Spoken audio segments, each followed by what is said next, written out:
ಯಸ್ಮಿನ್ ಪಂಚ ಪಂಚಜನಾಃ ಆಕಾಶಸ್ಯ ಪ್ರತಿಷ್ಠಿತಃ ತಮೇವ ಮನ್ಯ ಆತ್ಮಾನಂ ವಿದ್ವಾನ್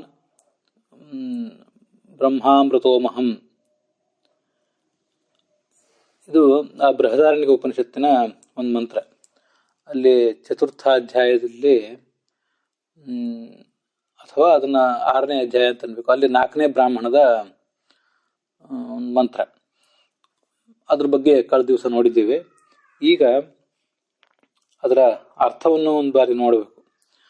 ಮೂಲ ಆ ಬೃಹದಾರಣ್ಯಕ ಉಪನಿಷತ್ತಿನಲ್ಲಿ ಹೀಗಿದೆ: ಪ್ರತಿಯೊಬ್ಬ ಜೀವಾತ್ಮನ ಶರೀರದಲ್ಲಿಯೂ ಕೂಡ 5 ಜನ ಇದ್ದಾರೆ. ಅದೇ ಪಂಚ ಜನ ಅಂತ. ವೀಪ್ಸ ಅಂದ್ರೆ ಪದದ ಒಂದು ಪುನರಾವೃತ್ತಿ. 5 ಜನ ಇದ್ದಾರೆ. ಮತ್ತೆ ಮೂಲ ಪ್ರಕೃತಿಯು ಕೂಡ ಅಲ್ಲಿದೆ. ಇವರೆಲ್ಲರೂ ಕೂಡ ಈ 5 ಜನರು ದೇವತೆಗಳೇನಿದ್ದಾರೆ ಅವರು ಮತ್ತು ಮೂಲ ಪ್ರಕೃತಿ ಇವರೆಲ್ಲರೂ ಸೇರಿ ಯಾರನ್ನು ಆಶ್ರಯಿಸಿಕೊಂಡಿದ್ದಾರೋ ಆ ಪರಮಾತ್ಮನನ್ನೇ ನಾನು ತಿಳಿಯುತ್ತೇನೆ. ತಮೇವ ಮನ್ಯೇ ಅಂತ ಅದರ ಪದಚ್ಛೇದ. ಅಂತಹ ಪರಮಾತ್ಮನನ್ನೇ ನಾನು ತಿಳಿಯುತ್ತೇನೆ. ವಿದ್ವಾನ್ ಬ್ರಹ್ಮಾಮೃತೋಮಹಂ. ಮತ್ತು ಆ ಪರಮಾತ್ಮನನ್ನು ತಿಳ್ಕೊಂಡಂಥವನು ಮುಕ್ತನಾಗ್ತಾನೆ ಅಂತ. ಮತ್ತೆ ಅಲ್ಲಿ ಮುಂದೆ ಅದರ ನಂತರ ಬಂದಿರುವಂಥ ಮಂತ್ರ ಪ್ರಾಣಶ್ಚಕ್ಷುಸ್ತಥೈವ ಅನ್ನಂ ಮನಶ್ರೋತ್ರಂ ಚ ಪಂಚಮಂ ಮೂಲ ಪ್ರಕೃತಿ ಸಂಯುಕ್ತಂ ಯದ್ಗತಂ ಪ್ರತಿಪೂರುಷಂ ಅಂತ. ಇದು ಮಂತ್ರ ಅಲ್ಲ, ಭಾಷ್ಯ. ಭಾಷ್ಯದಲ್ಲಿ ಆಚಾರ್ಯ ಹೀಗೆ ಹೇಳ್ತಾರೆ: ಪ್ರತಿಯೊಂದು ಜೀವನ ಶರೀರದಲ್ಲಿಯೂ ಕೂಡ ಪ್ರಾಣ ಮತ್ತು ಚಕ್ಷುಸ್ಸು, ಅನ್ನ, ಮನಸ್ಸು, ಶ್ರೋತ್ರ ಅಂತ ಈ 5 ಜನ ಇರ್ತಾರೆ. ಮತ್ತೆ ಮೂಲ ಪ್ರಕೃತಿಯು ಕೂಡ ಆತನಲ್ಲಿ ಇರ್ತದೆ. ಪ್ರಾಣ ಅಂದ್ರೆ ಪ್ರಾಣಾಭಿಮಾನಿ ದೇವತೆ, ಚಕ್ಷುರೇಂದ್ರಿಯ ಅಭಿಮಾನಿ ದೇವತೆ, ಅನ್ನಾಭಿಮಾನಿ ದೇವತ, ಮತ್ತೆ ಮನೋಭಿಮಾನಿ ದೇವತೆ, ಶ್ರೋತ್ರಾಭಿಮಾನಿ ದೇವತೆ ಅಂತ ಹೀಗೆಲ್ಲ ಇಷ್ಟು ಜನ ಅಲ್ಲಿ ಇರ್ತಾರೆ ಅಂತ ಅದರ ಅಭಿಪ್ರಾಯ.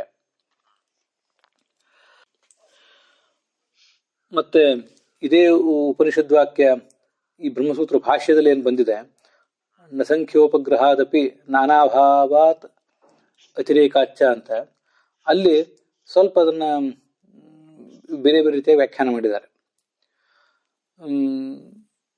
ಯಸ್ಮಿನ್ ಸರ್ವ ಶರೀರಗಳಲ್ಲಿರುವಂತಹ ಪರಮಾತ್ಮನಲ್ಲಿ ಪಂಚ ಜನಾಹ, ಪ್ರತಿ ದೇಹದಲ್ಲಿಯೂ ಕೂಡ ಪ್ರಾಣಾದಿ ಪಂಚತತ್ವಗಳಿಗೆ ನಿಯಾಮಕವಾದಂತಹ ಪ್ರಾಣ, ಅಪಾನ, ವ್ಯಾನ, ಉದಾನ ಅಂತ ಸಮಾನ ಅಂತ ಪ್ರಾಣನ 5 ರೂಪಗಳಿವೆ. ಆ ಪಂಚತತ್ವಗಳಿಗೆ ನಿಯಾಮಕರಾದ ದೇವತೆಗಳಿದ್ದಾರೆ. ಮತ್ತೆ ಆಕಾಶ, ಪ್ರಕೃತಿ, ಆಕಾಶ ಪದವಾಚ್ಯವಾದ ಪ್ರಕೃತಿಗೆ ನಿಯಾಮಕರಾದಂಥ ದೇವತೆಯು ಕೂಡ ಅವಳಲ್ಲಿ ಆ ಪರಮಾತ್ಮನಲ್ಲಿದ್ದಾರೆ. ಅವರೆಲ್ಲರೂ ಪರಮಾತ್ಮನನ್ನು ಆಶ್ರಯಿಸಿದ್ದಾರೆ.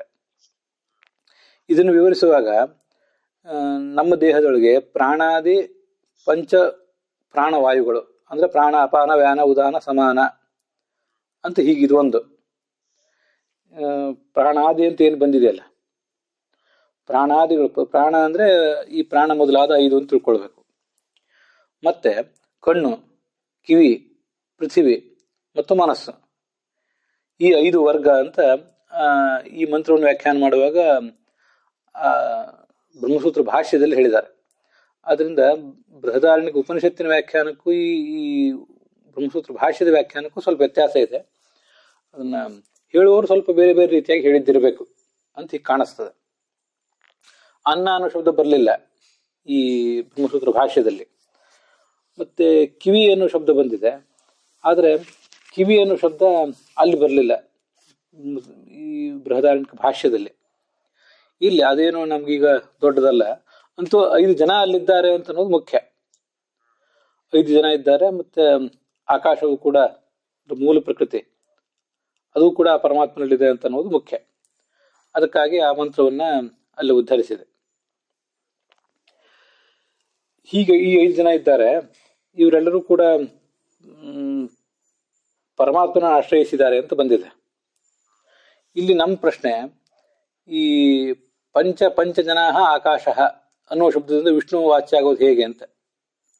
ಯಾಕಂದ್ರೆ ವಿಷ್ಣು ಈ ಆಕಾಶ ಎಂಬ ಶಬ್ದದಿಂದಲೂ ಪಂಚ ಜನಾಹ ಎಂಬ ಶಬ್ದದಿಂದಲೂ ವಾಚ್ಯನಾಗಿಬಿಟ್ಟ. ಅವನೇ ಆಧಾರ, ಅವನೇ ಅಧೇಯ ಆಗ್ಬೇಕಾಗ್ತದೆ. ಇದು ಒಂದು ಸಮಸ್ಯೆ. ಕಳೆದ ದಿವಸ ಅದನ್ನು ನೋಡಿದ್ದೇವೆ. ಉಪನಿಷತ್ತು ಹೇಳುವುದು ಆತ ಆಧಾರ ಆಗಿದ್ದಾನೆ, ಈ ಪಂಚಜನ ಮತ್ತು ಆಕಾಶ ಇವಿಷ್ಟು ಅಧೇಯ ಆಗಿವೆ ಅಂತ. ಈ ಪರಮಾತ್ಮನೇ ಆಕಾಶ ಶಬ್ದದಿಂದಲೂ ವಾಚ್ಯ, ಪಂಚಜನ ಶಬ್ದದಿಂದಲೂ ವಾಚ್ಯ ಅಂದ್ಬಿಟ್ರೆ ಅವನೇ ಆಧೇಯ ಆಗ್ಬೇಕಾಗ್ತದೆ. ಮತ್ತೆ ಯಸ್ಮಿನ್ ಎಂಬ ಶಬ್ದದಿಂದಲೂ ಅವನೇ ವಾಚ್ಯ ಅಂತ ಆಗ್ಬಿಟ್ರೆ ಅವನೇ ಆಧಾರ ಆಗ್ಬೇಕಾಗ್ತದೆ. ಇದು ಆಧಾರಾಧೇಯ ಭಾವ ಒಬ್ಬನಲ್ಲೇ ಬರೋದು ಹೇಗೆ ಅಂತ ಒಂದು ಸಮಸ್ಯೆ. ಮತ್ತೆ ಒಬ್ಬನಲ್ಲೇ ಪರಮಾತ್ಮ ಏಕಮೇವಾದ್ವಿತೀಯ, ಆ ಒಬ್ಬನಲ್ಲೇ ಈ 5 ರೂಪಗಳು ಬರೋದು ಹೇಗೆ? ಪ್ರಾಣ, ಚಕ್ಷುಸ್, ಅನ್ನ, ಮನಸ್ಸು, ಶ್ರೋತ್ರ ಅನ್ನುವಂಥ ಈ 5 ರೂಪಗಳು ಆತನಲ್ಲಿ ಬರೋದು ಹೇಗೆ ಅಂತ ಇನ್ನೊಂದು ಪ್ರಶ್ನೆ. ಇವೆಷ್ಟೆಲ್ಲ ಪ್ರಶ್ನೆಗಳಿಗೆ ಉತ್ತರ ರೂಪವಾಗಿ ನಸಂಖ್ಯೋಪಗ್ರಹಾತ್ ಗ್ರಹಾದಪಿ ನಾನಾಭಾವಾತ್ ಅತಿರೇಕಾಚ್ಚ ಅನ್ನೋ ಸೂತ್ರ ಹೊರಟಿದೆ. ಅಲ್ಲಿ ತತ್ವಮಂಜರಿಯಲ್ಲಿ ಪೂರ್ವವತ್ ಅನುಷಂಗ, ಹಿಂದಿನಂತೆ ಎಲ್ಲ ವಾಕ್ಯಗಳನ್ನು ಜೋಡಿಸ್ಕೊಳ್ಬೇಕು ಅಂತ ಹೇಳ್ತಾ ಇದ್ದಾರೆ. ಏಕೋ ಯಸ್ಮಿನ್ ಇತಿ ಏಕವಚನಾಂತ ಎತ್ತದಾದಿ ಶಬ್ದೋಕ್ತಃ. ಭಗವಂತನೇ ಯಸ್ಮಿನ್ ಅಂತ ಎಂಬುದಾಗಿ ಏಕವಚನ ಇದೆಯಲ್ಲ, ಅಲ್ಲಿ ಆ ಏಕವಚನ ಅಂತ ಶಬ್ದ ಅದು. ಯಸ್ಮಿನ್ ಯಯೋಹೋ ಯೇಷು ಅಂತ ಶಬ್ದದ ಸರ್ವನಾಮ ಶಬ್ದ ಏನಿದೆ ಶಬ್ದ, ಅದರ ಸಪ್ತಮಿ ವಿಭಕ್ತಿ ಏಕವಚನ ಅದ. ಆಮೇಲೆ ಆ ಶಬ್ದದಿಂದ ವಾಚ್ಯನಾದವನು ಏಕವಚನ ಅಂತ ಶಬ್ದದಿಂದಲೂ ಅವನೇ ವಾಚ್ಯನಾಗಿದ್ದಾನೆ. ಏಕೋ ಯಸ್ಮಿನ್, ಏಕಃ ಎಂಬುದಾಗಿ ಶಬ್ದ ಏನಿದೆ ಅದರಿಂದಲೂ ಅವನೇ ವಾಚ್ಯ ಏಕೋ ಜನಾರ್ದನ ಅಂತ ಹಿಂದೆ ಹೇಳಿದ್ದಾರೆ ಅಣುಭಾಷ್ಯದಲ್ಲೇ. ಅದರಿಂದ ಏಕ ಎಂಬ ಶಬ್ದ ಎಲ್ಲಿಯಾದ್ರೂ ಬಂದ್ರೆ ಆ ಏಕ ಶಬ್ದದಿಂದಲೂ ಅವನೇ ವಾಚ್ಯ, ಯಸ್ಮಿನ್ ಎಂಬ ಶಬ್ದದಿಂದಲೂ ಅವನೇ ವಾಚ್ಯ. ಇತಿ ಏಕವಚನ ಅಂತ ಎತ್ತದಾದಿ ಶಬ್ದೋಕ್ತಃ, ಯತ್ ತತ್ ಮೊದಲಾದ ಶಬ್ದಗಳಿಂದ ವಾಚ್ಯನಾದವನು ಅವನೇ. ಅಲ್ಲಿ ಮುಂದೆ ತಮೇವ ಮನ್ಯೇ ಆತ್ಮಾನಂ ಅಂತಿದೆಯಲ್ಲ, ತಮ್ ಎಂಬುದಾಗಿ ಮತ್ತೆ ಏಕವಚನ ಇದೆ, ಅದರಿಂದಲೂ ಅವನೇ ವಾಚ್ಯ. ಮತ್ತೆ ನಾನು ಹೇಳುವಾಗ ಸ್ವಲ್ಪ ವ್ಯತ್ಯಾಸ ಮಾಡಿದೆ. ಯಸ್ಮಿನ್ನಿತಿ ಏಕವಚನ ಅಂತ ಎತ್ತದಾದಿ ಶಬ್ದೋಕ್ತಃ, ಯಸ್ಮಿನ್ ಎಂಬುದು ಒಂದು ಏಕವಚನ ಅಂತ ಶಬ್ದ, ತಮ್ ಎಂಬುದಾಗಿ ಮತ್ತೊಂದು ಏಕವಚನ ಅಂತವಾದ ಶಬ್ದ. ಅವನು ಏಕನಾಗಿದ್ದಾನೆ. ವಾಕ್ಯದ ಆರಂಭದಲ್ಲಿ ಏಕಃ ಅಂತ ಬಂದಿದೆಯಲ್ಲ, ಆ ಏಕಃ ಎಂಬ ಶಬ್ದಕ್ಕೆ ಏಕಃ ಒಬ್ಬನೇ ಆಗಿದ್ದಾನೆ, ಜನಾರ್ದನೇ ಆಗಿದ್ದಾನೆ ಅಂತ ಅರ್ಥ. ಯಾಕಂದ್ರೆ ಏಕ ಎಂಬ ಶಬ್ದ ಅಲ್ಲಿ ಉಪನಿಷತ್ನಲ್ಲಿ ಬರಲಿಲ್ಲ. ಯಸ್ಮಿನ್ ಪಂಚಜನಾ ಆಕಾಶಶ್ಚ ಪ್ರತಿಷ್ಠಿತಃ ತಮೇವ ಮನ್ಯೇ ಆತ್ಮಾನಂ ವಿದ್ವಾನ್ ಬ್ರಹ್ಮಾಮೃತೋಮಹಂ ಅನ್ನೋಲ್ಲಿ ಅದು ಬಂದಿಲ್ಲ. ಬರದೆ ಹೋದರೂ ತೊಂದರೆ ಇಲ್ಲ. ಏಕಃ ಅಂತ ಅಣುಭಾಷ್ಯದಲ್ಲಿ ಏನಿದೆ ಆ ಅಣುಭಾಷ್ಯವನ್ನು ಇಲ್ಲಿ ರಾಘವೇಂದ್ರ ಸ್ವಾಮಿಗಳು ತಗೊಂಡಿದ್ದಾರೆ, ಅವನು ಒಬ್ಬನೇ ಆಗಿದ್ದಾನೆ ಅಂತ. ಮತ್ತೆ ಪಂಚಜನಾದಿ ಶಬ್ದಾರ್ಥಭೂತ ಅಮಿತಾತ್ಮಕ ಏಕಃ ಜನಾರ್ದನ. ಉಪನಿಷತ್ನಲ್ಲಿ ಏನು ಪಂಚಜನ ಅಂತ ಬಂದಿದೆ, ಪಂಚಜನ ಮೊದಲಾದ ಶಬ್ದಗಳು, ಆ ಪಂಚಜನ ಮೊದಲಾದ ಶಬ್ದಗಳ ಅರ್ಥ ಅದರಿಂದ ವಾಚ್ಯವಾದಂತಹ ಅಮಿತ ರೂಪವುಳ್ಳವನು, ಅಮಿತ ರೂಪವುಳ್ಳವನು ಕೂಡ ಈ ವಿಷ್ಣುವೇ ಆಗಿದ್ದಾನೆ ಅಂತ ಅರ್ಥ. ತಥಾ ಹಾಗೆ ಆಧಾರಾಧೇಯತ್ವಾದಿನ ಅನ್ಯತ್ರ ನಿಯತೈರಪಿ ಪಂಚಜನಾದಿ ಶಬ್ದೈ ಮುಖ್ಯತೆಯ ಪರಮ ಮುಖ್ಯತ್ವೇನ ಉದಿತಃ. ಇದು ಒಬ್ಬನಲ್ಲೇ ಬಹುತ್ವ ಬರುವುದು ಹೇಗೆ ಅಂತ ಒಂದು ಪ್ರಶ್ನೆ. ಆ ಪ್ರಶ್ನೆಗೆ ಉತ್ತರ ಕೊಟ್ಟಾಗಾಯ್ತು. ಇನ್ನೊಂದು, ಈ ಬೇರೆ ಬೇರೆ ಶಬ್ದಗಳನ್ನು ನಾವು ಜಗತ್ತಿನಲ್ಲಿ ಕೇಳ್ತೀವಲ್ಲ, ಕೆಲವು ಆಧಾರವನ್ನು ಹೇಳ್ತವೆ, ಕೆಲವು ಆಧೇಯವನ್ನು ಹೇಳ್ತವೆ. ಆಧಾರ ಅಂದ್ರೆ ಅಧಿಕರಣ ಅಂತ ಅರ್ಥ, ಆಧೇಯ ಅಂದ್ರೆ ಅಧಿಕರಣದಲ್ಲಿ ಇರುವಂತ ವಸ್ತು ಅಂತ ಅರ್ಥ. ಆಧಾರವನ್ನು ಆಧೇಯವನ್ನು ಹೇಳುವಂಥ ಏನು ಬೇರೆ ಬೇರೆ ಶಬ್ದಗಳಿವೆ ಅವೆಲ್ಲ ಅನ್ಯತ್ರ ನಿಯತ, ಅಂದ್ರೆ ಬೇರೆ ಬೇರೆ ಯಾರ್ಯಾರನ್ನು ಹೇಳ್ತಾವ. ನಮಗಿದು ಗೊತ್ತಿದೆ. ಅವು ಬೇರೆ ಬೇರೆ ಅಂದ್ರೆ ಭಗವಂತನ ಬಿಟ್ಟು ಬೇರೆ ಬೇರೆ ಯಾರ್ಯಾರನ್ನು ಹೇಳ್ತವೆ ಅಂತ ನಮ್ಗೆ ಗೊತ್ತಿದೆ.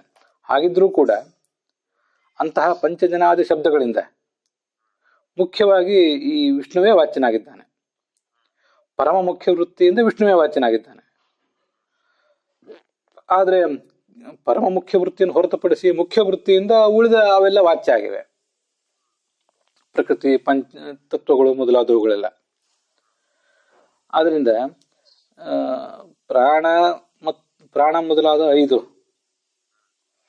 ಪ್ರಾಣ, ಚಕ್ಷುಷ್, ಅನ್ನ, ಮನಸ್ಸು, ಶ್ರೋತ್ರ ಎಂಬ 5 ಜನ ಪ್ರಕೃತಿ, ಇವರೆಲ್ಲರೂ ಕೂಡ ಆಧೇಯರು. ವಿಷ್ಣು ಅವರಿಗೆ ಆಧಾರ ಅನ್ನುವಂಥ ತತ್ವಕ್ಕೆ, ಆ ಪ್ರಮೇಯಕ್ಕೆ ಏನು ಭಂಗ ಇಲ್ಲ. ಅವರೆಲ್ಲರೂ 5 ಜನ ಇದ್ದಾರೆ, ಅವರು ಅಧೇಯರಾಗಿದ್ದಾರೆ, ಅವರು ಪರಮಾತ್ಮನಿಂದ ಭಿನ್ನರಾಗಿದ್ದಾರೆ. ಪರಮಾತ್ಮ ಒಬ್ಬನೇ ಆಗಿದ್ದಾನೆ, ಅವನು ಆಧಾರನಾಗಿದ್ದಾನೆ, ಅವನು ಅವರೆಲ್ಲರಿಗಿಂತ ಭಿನ್ನನಾಗಿದ್ದಾನೆ, ಸರ್ವೋತ್ತಮನೂ ಆಗಿದ್ದಾನೆ. ಈ ಪ್ರಮೇಯಕ್ಕೆ ಭಂಗ ಇಲ್ಲ. ಆದರೆ ಇದೇ ಪರಮಾತ್ಮ ಅವರೆಲ್ಲರಲ್ಲೂ ಕೂಡ ಅಂತರ್ಯಾಮಿಯಾಗಿ 5 ರೂಪಗಳಿಂದ ಇದ್ದಾನೆ. ಆದ್ರಿಂದ ಒಬ್ಬನಿಗೆ ಬಹುತ್ವವೂ ವಿರುದ್ಧವಲ್ಲ.